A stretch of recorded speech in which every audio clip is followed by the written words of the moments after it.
Title: 1942. Jimi Hendrix's family faced racial violence, and the truth was hidden until he discovered it. A work of historical fiction inspired by real places and the era. The envelope in the guitar case: Seattle, 1968. The rain in Seattle didn't fall so much as it pressed. A steady, gray weight that turned streetlights into blurred halos and made every alley smell like wet concrete and old smoke. Jimi loved it and hated it at the same time. The city had raised him, sharpened him, and tried to swallow him whole. Now he was back, famous enough that strangers said his name like it belonged to them, tired enough that his bones felt borrowed. The world was loud. London, New York, Los Angeles. So loud that sometimes the only quiet he could find was in the moment before he touched a string. That first instant when the guitar was still just wood and wire and the next note hadn't yet become somebody's religion. He'd come home on a thin excuse, just passing through. But the real reason was sitting in his chest like a second heartbeat. His father, Al, had sounded different over the phone. Not weak. Not sick. Just careful. "Come by," Al had said. "There's something you should see. Not something I want to tell you, or something we need to talk about. See." That word was what brought him to the small house where his childhood felt like it still lived in the corners. The front steps creaked the same way they always had. The living room smelled like coffee and furniture polish. A radio murmured baseball somewhere in the background, like time hadn't gotten the message that Jimi was supposed to be a different person now. Al was older, tougher looking, with eyes that had learned how to lock a door without moving. He poured coffee like it was a ritual, like it might keep the walls standing. "You look tired," Al said. "So do you," Jimi replied, and tried to grin, but it came out crooked. For a while they talked about nothing. Neighbors, the weather, someone's new car. All the safe subjects that men used when the truth was sitting in the room with them.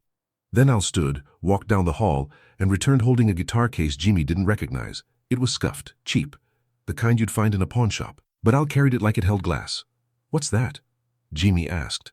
Al set it down gently on the coffee table. "Not yours. Not mine." He snapped the latches open. Inside wasn't a guitar. It was papers. Old documents, folded letters, a small cloth pouch, and a black and white photograph that looked like it had been handled 1,000 times and regretted every touch. Jimi stared. "Dad, what is this?" Al's hand hovered over the photo as if afraid it might burn him. "Your grandmother's," he said. Or, "It was hers. I kept it. She said it wasn't for you. Then she said it was. Then she passed. And I." He swallowed. "I didn't know what to do with it." Jimi leaned forward and lifted the photo. It showed a woman, young, face serious, wearing a coat too thin for winter.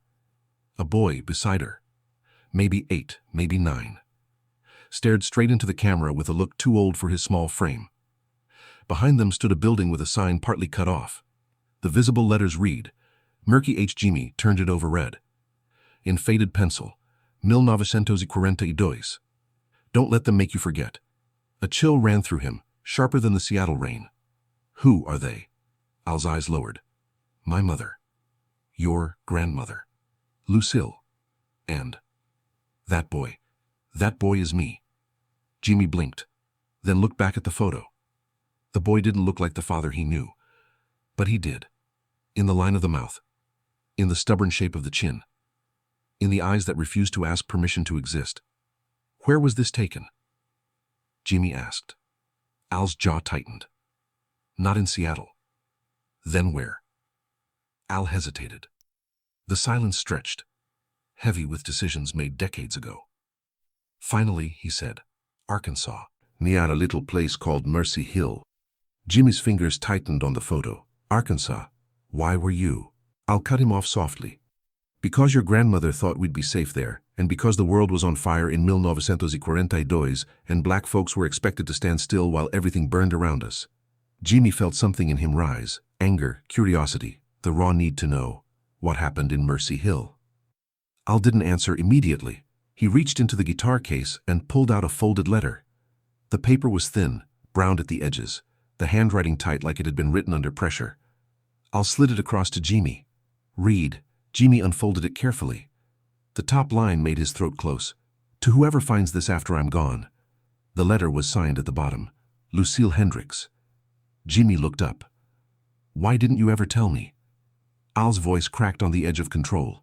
Because I promised her. Because I wanted you to have a childhood that wasn't haunted. Because I thought maybe I could bury it deep enough that it would stay buried. Jimi stared at the letter again. The words seemed to shimmer, not from magic but from the weight of what they carried. Outside, the rain kept pressing on the windows. Inside, Jimi felt something old waking up. If you want more true era-inspired storytelling like this, stories that dig up what history tried to bury, subscribe so you don't miss the next chapter. The summer of 1942 was a strange kind of heat, thick, humid, and full of rumors. Everybody talked about the war like it was happening somewhere else, far away, across oceans and maps. But in Mercy Hill, Arkansas, there was a different war that never got reported in newspapers. Lucille arrived with her son on a bus that smelled like sweat and cigarette smoke. The seats were cracked vinyl, the windows stuck halfway open, and every mile deeper into the South felt like stepping into a place where the air itself watched you. She had come because her cousin Ruth had written a letter. Come down, Ruth had said. Work is here. The mill needs hands. It ain't perfect, but it's steadier than Seattle right now. We'll take care of you. Lucille didn't trust promises, but she trusted hunger less. She'd traveled with her boy and a small suitcase and a prayer she didn't say out loud. Mercy Hill was not really a town. It was a cluster of buildings. An old church, a general store, a clapboard schoolhouse for white children, and a mill that coughed smoke like it had lungs filled with ash. Black families lived on the edges, where the road turned to dirt and the trees leaned in close like they were trying to listen. Ruth met Lucille at the bus stop and hugged her hard. Ruth's hands were calloused. Her eyes had the look of someone who'd learned how to survive by not expecting fairness. That first week, Lucille worked wherever she could. Laundry, cooking, cleaning. She learned quickly what Mercy Hill required: lowered eyes, careful words, and the ability to swallow anger without choking. Her boy, little Al, kept quiet. He watched everything. He asked questions only when no one else could hear. One afternoon, Lucille walked to the general store for flour. She kept her head down, counted her coins twice, and tried not to look at the white men on the porch. But Mercy Hill had a way of turning a glance into a crime. A jar of canned peaches sat on a display near the door. The label was bright, cheerful, impossible in the dusty light. Al stared at it like it was a treasure. Lucille tugged his sleeve. Come on. He didn't touch anything. He didn't take anything. But as they turned to leave, the store owner, a man with a belly like a barrel and eyes like nails, said, Boy, you've been reaching for things. Al froze. Lucille's heart slammed against her ribs. He didn't touch nothing, she said quickly. We paid. We're leaving. The owner stepped closer. I asked the boy. Al's voice was small. No, sir. A white man on the porch laughed. Another spat tobacco into the dirt. The sound of it hitting the ground was louder than it should have been. The owner's gaze lingered on Lucille's hands, on her face, on her posture, like he was searching for a reason. Then he smiled. Y'all better watch yourselves, he said. Things happen to people who don't know their place.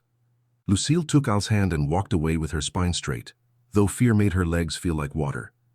That night Ruth told her, whispering, You got their attention now. Lucille lay in bed, listening to the insects screaming outside like they were warning her.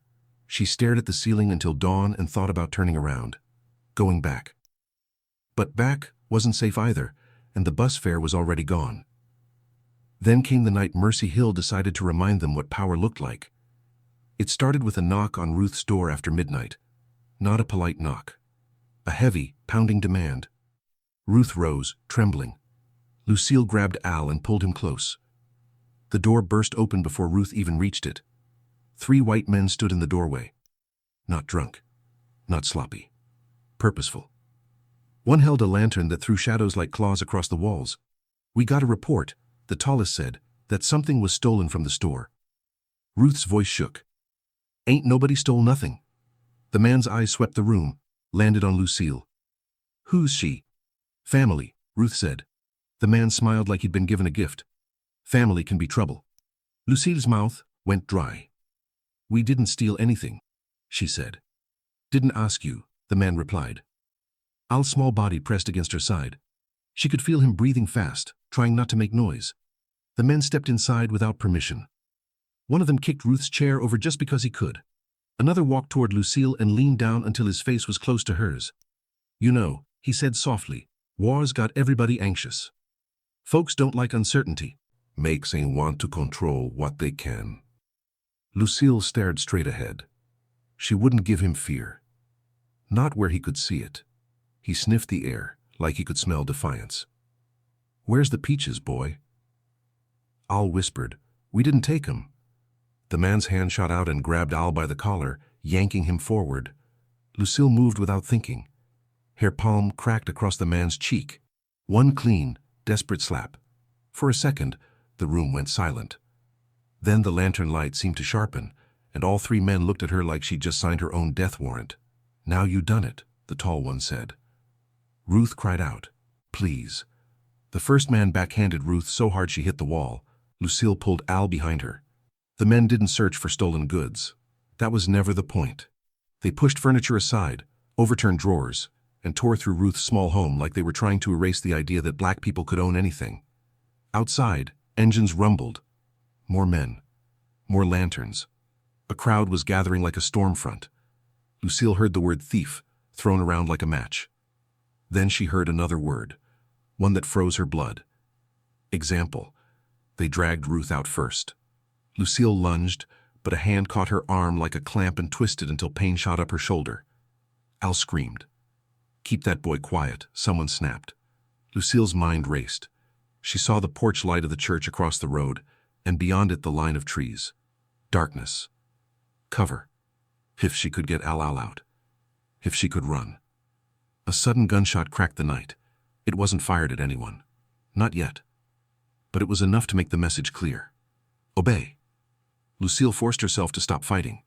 She held Al close, whispering into his hair. "Listen to me. Whatever happens, you don't look. You don't make a sound. You stay with me." He trembled so violently it felt like his bones might break. They forced Lucille and Al into the back of a truck. Ruth was already there, bleeding from her mouth. The truck smelled of gasoline and old fear. They drove to the edge of Mercy Hill, toward the trees, toward a clearing where the lanterns made a small circle of harsh light in the wide, dark world. Lucille understood then. The war overseas meant nothing here. Mercy Hill had its own rules, its own enemies, its own uniforms. White shirts, cold eyes, hands used to taking. The tall man stood before the crowd like a preacher. "We're going to teach respect," he said. Ruth sobbed. Lucille's heart pounded so loud she thought they could hear it. Then, from somewhere in the darkness, a voice shouted, "Sheriff's coming." The crowd shifted. Lanterns swung. The moment wobbled like a record about to skip. A car approached, headlights cutting through the trees. Titus crunched gravel. The sheriff stepped out, hat low, hands on his belt. He didn't look angry. He looked annoyed. Like these men were making a mess he'd have to clean up. "What is this?" the sheriff asked. The tall man stepped forward. "We caught thieves." The sheriff's gaze moved to Lucille, to Ruth, to Al. It lingered on the boy, small and shaking. Something flickered in his expression. An awareness, maybe, of how close this was to becoming a body count. Then he said, "Not tonight." The tall man bristled. "Sheriff, not tonight," the sheriff repeated, voice colder. "You want to scare them, fine, but you don't leave evidence I have to file." Lucille felt a dizzy, sick kind of relief. Not safety. Never that. But survival, for the moment. The sheriff stepped closer to Lucille and lowered his voice. "You," he said. "You leave Mercy Hill before sunrise." Lucille stared at him. "We got nowhere." He cut her off. "That's not my problem. Sunrise. If you're still here, I won't be able to stop them next time." He turned to Ruth. "You too." Ruth wiped blood from her lip with a shaking hand. "Where are we supposed to go?" The sheriff shrugged like it didn't matter. "Anywhere else." The crowd muttered. Angry, disappointed.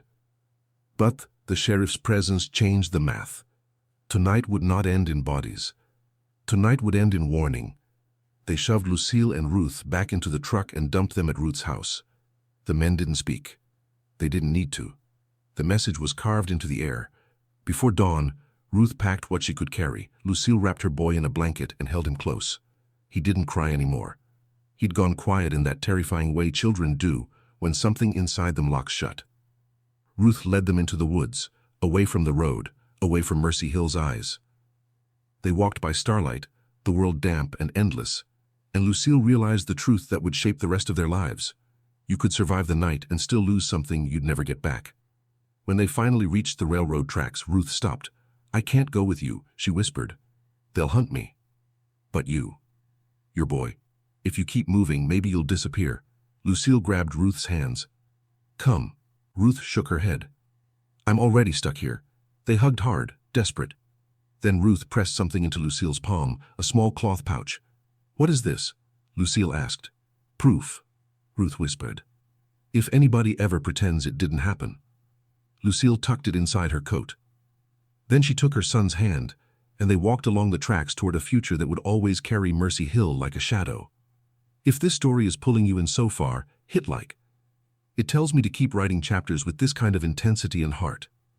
Jimi's hands shook as he finished reading Lucille's letter. The pages smelled like old paper and a kind of sorrow that didn't fade. He looked up at Al. "So you ran," he said quietly. Al stared at the floor. "We survived." "That's not what I asked." Al's jaw flexed. "Yes. We ran. We got out of Mercy Hill. We made it north. Barely." Jimi flipped through the rest of the case. There were more items. A second letter, never mailed. A newspaper clipping with part of a headline missing. A small harmonica with rust on its edges, and the cloth pouch Ruth had given Lucille. "What's in this?" Jimi asked. Al hesitated. "You're sure you want to know?" Jimi's eyes sharpened. "That's why I'm here." Al nodded once, as if surrendering. Jimi opened the pouch carefully. Inside was a metal object, small, heavy, cold. A button. Not just any button. A uniform button, tarnished but still marked with an emblem that suggested authority. Jimi turned it over in his fingers. A sheriff's button. Al swallowed. "From Mercy Hill." Jimi stared. "How did?" Al's voice was rough now. "Ruth took it. Off his coat. When he leaned close to threaten my mother, his coat snagged on a nail at her porch. The button popped loose. Ruth kept it. Saeed, if anyone ever denied what happened, she'd have something real. Something you could hold." Jimi felt anger rise like heat in his chest. "So the sheriff saved you?" Al's expression tightened. "Don't call it saving. He stopped them. He delayed them." Al snapped, and then looked surprised at his own volume. He exhaled. "He wasn't our hero. He was managing a situation. Making sure the town didn't get messy enough to bring outsiders sniffing around." Jimi stared at the button, suddenly imagining how thin that line had been. One decision. One shrug. One breath in the wrong direction. "And Grandma, Lucille," Jimi began. "She never talked about it again," Al said. "Not the details. Just the rules." He ticked them off on his fingers like commandments carved into bone. "Don't be alone after dark. Don't talk back to white folks who want a reason. Don't trust a smile. Don't trust a uniform. Keep moving." Jimi set the button down slowly. "Why hide it from me?" Al's eyes finally met his. "Because you were already fighting enough. Because your mother was gone, and we were barely keeping the lights on. Because when you picked up that guitar, I saw something bright. And I didn't want the world to poison it." Jimi's throat tightened. He thought of all the nights he'd played until his fingers bled, chasing a sound that felt like freedom. He thought of how the crowd screamed like salvation, but backstage the world still looked at him like he didn't fully belong. "You thought keeping it secret would protect me," Jimi said. Al nodded, ashamed. "Yes." Jimi leaned back, staring at the ceiling. The room felt smaller now, like the walls had moved in to listen. He thought of 1942, the year stamped into the title of his life like a hidden track on an album. The year he was born. The year his family had been hunted. The year the truth had been folded up and hidden like contraband. He picked up the newspaper clipping. Only part of it remained, torn at the edges. The visible words read, "Local disturbance, da permit." The collared woman, the charge filed. Jimi's hands tightened. The paper threatened to rip. "Dad," he said quietly, "did you ever go back?" Al's face went blank. "No." "Did Ruth ever leave?" Al shook his head.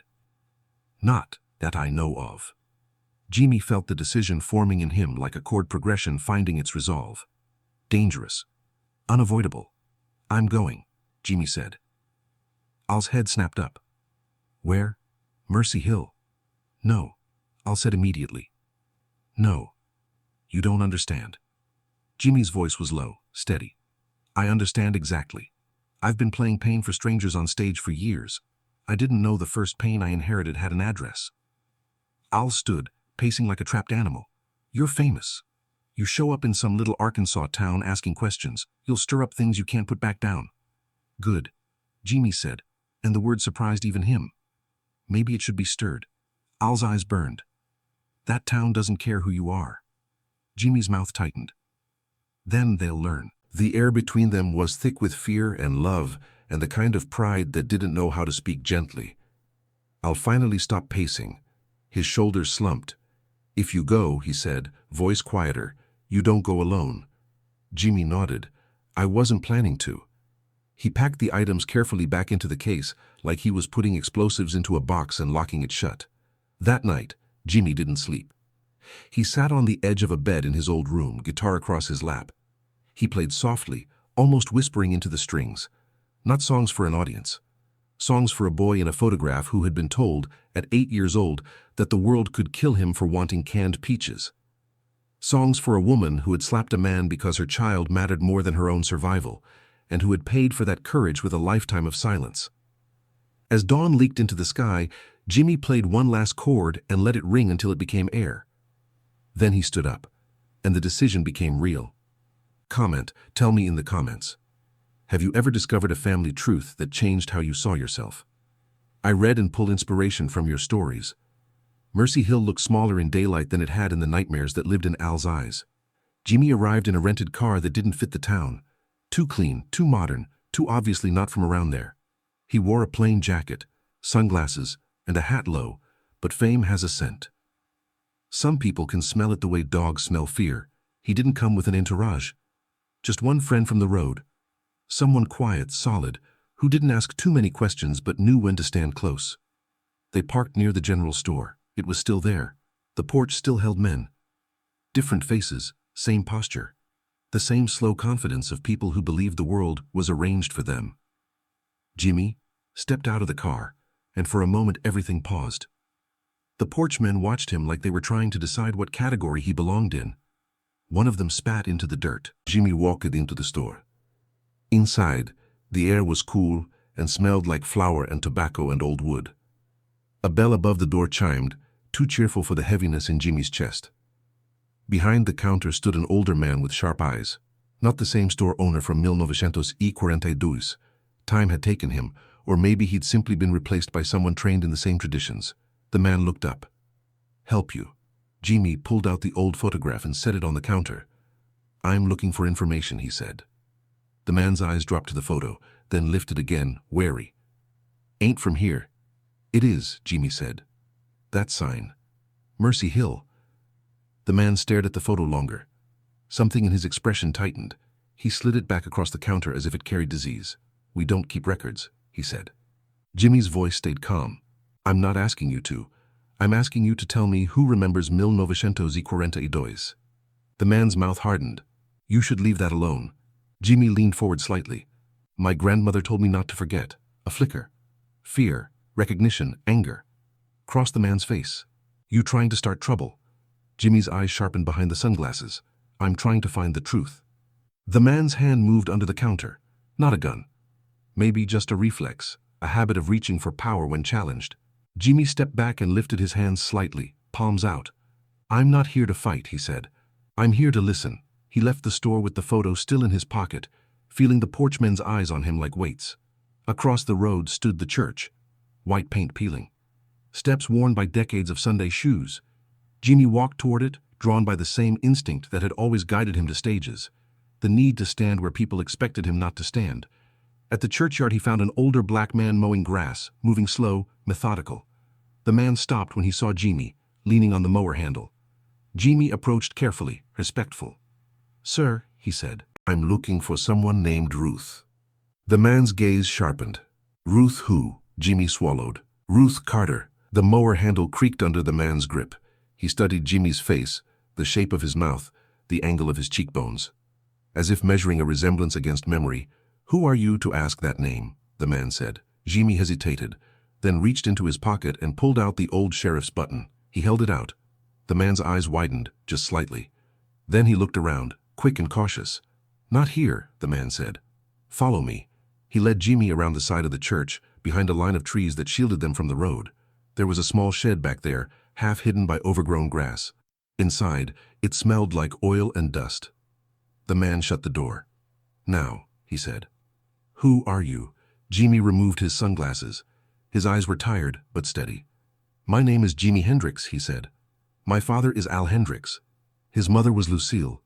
The man exhaled slowly, like someone letting go of a breath he'd held for years.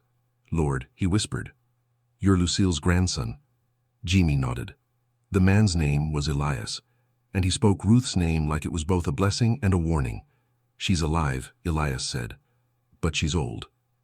And she don't want visitors. I'm not a visitor, Jimi replied. I'm family. In a way. Elias stared at him. You shouldn't have come. Jimi's voice was quiet. I couldn't not. Elias stepped closer, eyes narrowed. You got that button. Where'd you get that?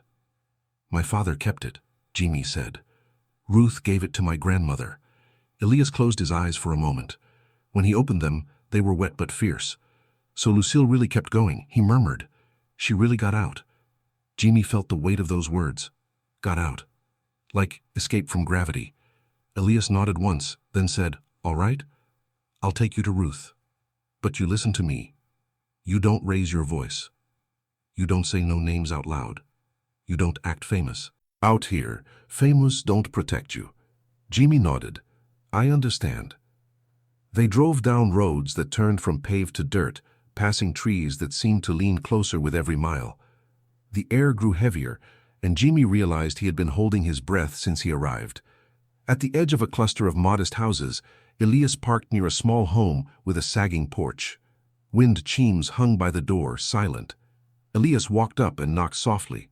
A long pause. Then the door opened a crack. A woman's voice, thin, sharp, still dangerous, said, Elias, it's me. Elias replied gently. Ruth, there's somebody here. Somebody you should see. The door opened wider. Ruth Carter was old now, skin-lined like tree bark, eyes still bright with a kind of watchfulness that never retired. She stared at Jimi without blinking. Then her gaze dropped to his hands, musician's hands, long fingers, calluses. Her mouth tightened. Who are you? She demanded. Jimi swallowed hard. The moment felt like standing on stage with the wrong guitar, the wrong amp, the wrong song in his throat. He pulled the photograph from his pocket and held it out. Ruth's breath caught. She reached for it with shaking hands, and for a second Jimi thought she might tear it in half just to destroy what it carried. But she didn't. She touched it like it was a wound. Lucille, Ruth whispered, and the name came out like both grief and love. Jimi's voice was careful. She was my grandmother. Ruth's eyes lifted to his face. You look like her, she said, surprised. Then, softer. And you look like that boy. Jimi nodded. My father. Ruth's jaw clenched. Where is he? Seattle, Jimi said. He's alive. Ruth closed her eyes, and a sound escaped her. Half sob, half laugh, as if her body couldn't decide which emotion was safer. She turned abruptly and walked inside. Come in, she said, and closed the door. Inside, the house was neat but worn. A small table held a Bible and a stack of letters. On the wall hung a cracked mirror that reflected Jimi in fragments. Ruth sat slowly, like her bones argued with every movement. She gestured for Jimi to sit across from her. For a moment, no one spoke. Then Ruth said, Lucille told me she would never talk about it again, told me she'd swallow it whole if it meant her boy would live. Jimi's throat tightened. She did. Ruth nodded, eyes hard. That's how they win, she said. Not by killing you. By making you carry silence until it reshapes your spine. Jimi felt the words strike deep. Silence reshaping a spine. He understood that. He'd watched men swallow anger until it became posture, watched women smile through pain until it became their face. I need to know, Jimi said. Not for revenge. For the truth. Ruth stared at him for a long time. Then she reached into a drawer and pulled out a small, battered notebook. She opened it. Inside were names, dates, small notes written in tight handwriting. They told everybody it was a disturbance. Ruth said, Told folks Lucille was hysterical. Told folks I was lying. Told folks the sheriff was a good man for keeping the peace. Jimmy's jaw tightened. Ruth tapped the notebook. But I wrote it down, not because I thought anyone would believe me. Because I knew someday somebody would try to pretend it never happened. She slid the notebook toward him. Jimmy's hands hovered over it, reverent. What do you want from this? Ruth asked suddenly. Jimmy looked up, startled. Ruth's voice sharpened. You want a story. You want a song. You want to throw it like a grenade and drive away. Jimmy felt the accusation land. He could have lied. He could have claimed pure motives. But Ruth's eyes were too old to be fooled. He answered honestly. I don't know, he said. I just know it's been living in my family like a ghost. And I'm tired of playing around ghosts. Ruth studied him, then nodded slowly. All right, she said. Then here's the truth. And she told him. She told him how the men weren't random. How they were connected to the store owner, the church, the sheriff's circle. How the accusation of theft was a tool. Simple, effective, impossible to disprove in a town built to believe the worst about black people. She told him how the sheriff wasn't mercy, he was management. How he'd stopped them only because the war had brought outside eyes to nearby cities and he didn't want bodies drawing attention. She told him how Lucille had slapped a man to protect her boy and how that slap echoed for years in the town's memory. Used as a justification, a legend, a warning. She told him how Ruth had stolen the button because she needed something physical, something that couldn't be gaslit away. And then Ruth leaned forward, eyes shining. The worst part, she whispered, ain't what they did. It's what they made your grandmother believe afterward. That survival meant silence. That peace meant pretending. Jimmy felt something crack open inside him. Grief, rage, clarity. He looked down at the notebook, then at his hands. Can I take this? He asked. Ruth shook her head. No. Jimmy nodded immediately. Okay. But Ruth continued, you can read it. You can remember it. And you can carry it without letting it rot inside you. Jimmy swallowed. I'll carry it. Ruth's gaze softened, just slightly. You know what to do with pain, she said. You turned it into sound. Maybe you can turn this into something that won't let people forget. Jimmy felt tears threaten. Unexpected, unwelcome. He blinked them back. Outside, the wind chimes finally moved, singing faintly like a distant, fragile melody. Jimmy stood slowly. He didn't hug Ruth. Something told him she wouldn't want that. Instead, he bowed his head. A small, respectful gesture. Thank you, he said. Ruth's voice was quiet but firm. Don't thank me. Do something. Jimmy nodded. When he left Mercy Hill, the town looked the same as when he arrived. Small, dusty, stubborn. But Jimmy felt different, like he had retrieved a missing note from a song he'd been playing his whole life. Back in Seattle, months later, he stood under stage lights that felt like heat from another sun. The crowd roared. Jimmy lifted his guitar. For a moment he saw the boy in the photograph. He saw Lucille's raised hand. He saw Ruth's notebook. Then he played. And the sound that came out wasn't just music. It was a refusal to forget. It was proof. It was a truth no one could fold back into a case and hide again. If you want more chapters like this, where music, mystery, and buried history collide, subscribe, leave a like, and comment what part hit you hardest and what story you want next. Suggested next steps.